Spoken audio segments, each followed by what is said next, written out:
Hello students, good morning. I have already started our chapter 3, the state government. Okay, so previous video class I have discussed with you the legislative assembly, the legislature actually. Okay, and the majority of the and oppositions. Now today my discussion part is qualification of the contestants, those who have taken part in this legislature on the election or the elections. So what is their qualification? A person who wants to become an MLA has to contest elections and should fulfill the following qualifications. So we know that education is very important, so we have everybody should have some limited of qualifications. Okay, so those who wants to become an MLA, they have also some the qualification is needed. First of all, he or she should be the citizen of India. He or she should be less than 25 years of age. He or she should hold any office of profit under the government, and his or her name should be on the voters list. So these are the qualifications if anyone wants to become an MLA. The Legislative Assembly has a term of 5 years. Okay, this is the term, that means up to 5 years one person the Legislative Assembly has the terms of 5 years. That means an MLA have the terms of 5 years. Okay, after once again voting will be held, then choose the MLAs, then choose the MPs, whatever. Okay, during a state of emergency, its term can be extended beyond the period of 5 years. So if it is very much emergency, if any emergency has come, then it may be extended beyond the period of 5 years.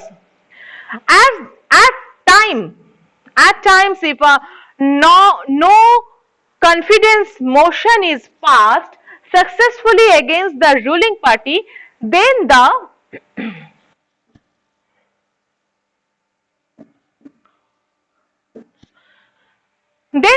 Legislative Assembly is dissolved before the expiry of its term. What is the meaning? That means if a no confidence motion. What is the no confidence motion? This meaning is given in your book back page. That is an vote. Okay, suppose an endorsement or vote which conditions that an individual or a group is not able to hold the position of responsibility. That is no confidence motion. So if a no confidence motion is passed successfully against the ruling party, then the Legislative Assembly is dissolved even before the expiry of its term. So this everything actually is based on the emergency basis. In this case, fresh elections are announced and a new government comes to power. After the elections, members of the Legislative Assembly choose a speaker and deputy speaker. So, after the elections, members of the Legislative Assembly, they can be able to choose the speaker and the deputy speaker from amongst the members. The speaker presides over the house and conducts all proceedings.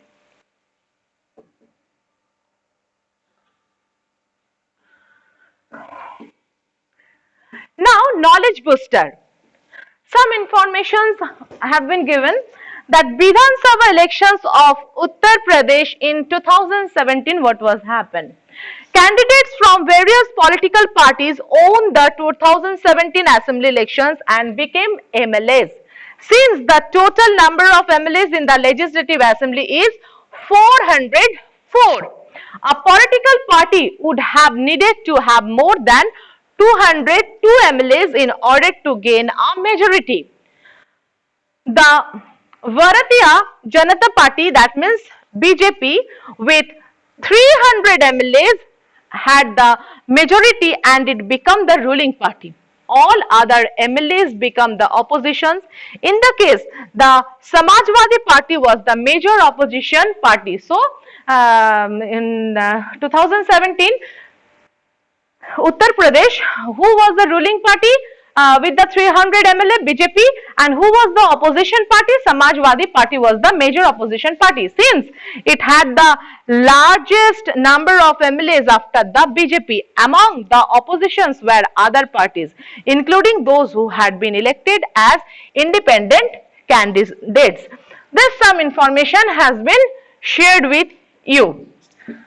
Now our next part is the Legislative Council or Vidhan Parishad. So before that we have taught about Vidhan Sabha. Now the Vidhan Parishad. The Legislative Council or Vidhan Parishad is the upper house of the assembly. The tenure, that means term. Tenure means term. Term of a member in the Vidhan Parishad is 6 years. Okay, so Vidhan Parishad's members' term is 6 years.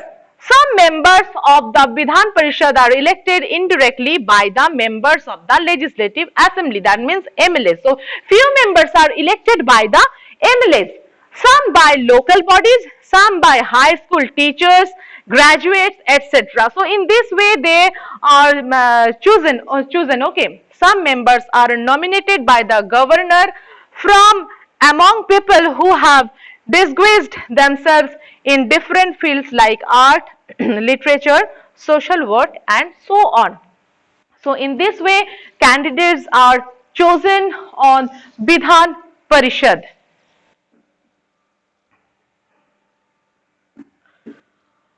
This is the scenario of the Vidhan Parishad. Okay. This is the picture or the scenario of the Vidhan Parishad. Now, our next part is functions of the state legislature. What are the functions of the state legislature? The following functions bring to light the challenging role of the state legislature. Number 1, the state legislature makes laws for the states.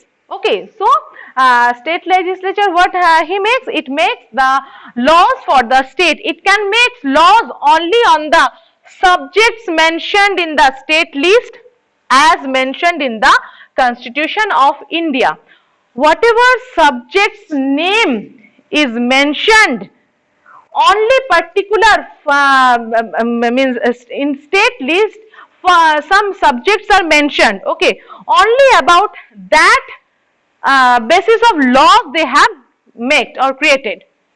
Next is the legislature makes the ministers accountable by putting them questions.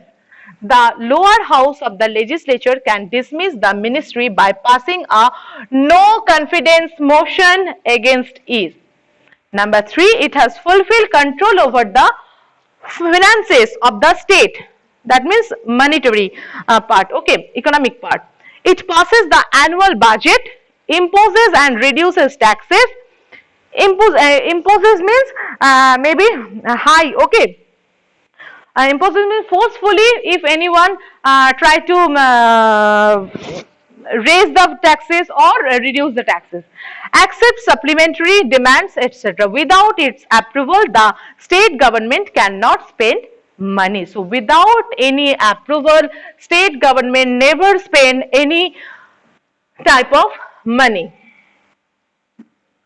Next, you have the quick revision 1 part. Then, the next part is the executive. Okay.